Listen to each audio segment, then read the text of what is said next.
Sinirong mayam taram noksari winner ngasi channel sina thaga sariba video se phayeng da leiba adugumba singui pa sorareng gi khubam ama akhoi gi sing mathak ta leibani phayeng gi ado sing mathak ta leiba se sing jam kan wang ba mutina sade ko adke matik phajaba mafam ama ni ko ado hariba mafam asigi adugumba singu sorareng gi khubam ja masi mera gi tara ga mangani pan ba khuding gi adum lai thong hangaga anogo phijol thon ba haile katpa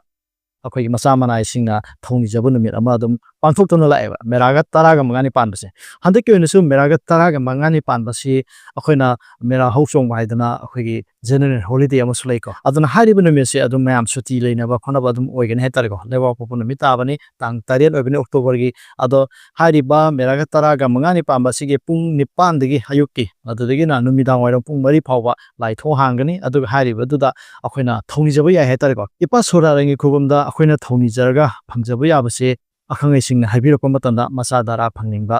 adugumba kaya amasu hariba ibidogi khubum si chachara khurumjargadi mahi phangi haidana thajabale aduga loinana masa sonba hakchang naba adugumba sodum hariba ipasada khurumjabada adum afabu oi haidana haibibelai aduga loinana akhoina karigumba thaba ma mai pakhe haidana khanjaba karigumba ama tanajaba adugumba haitare sigumba kaya se akhoina ipa sorarengi khubum sida thongni jargadi mahi phangi haidana smaina haibibelai aduna meraga tara gamangani panba October ki tang taret ayo ke pungni pan deina namidang wa pung mari faw wasida kanglisa khudimangna lapiduna hariba khobam asida sai sai gi ngamjaba hei lei khara kapiraga adom adom gi niningba khurumjaning ba ka ado khurum biyo haidan haijari ngasi hapsari ba video se ahana namja khibase 2022 ge dugumba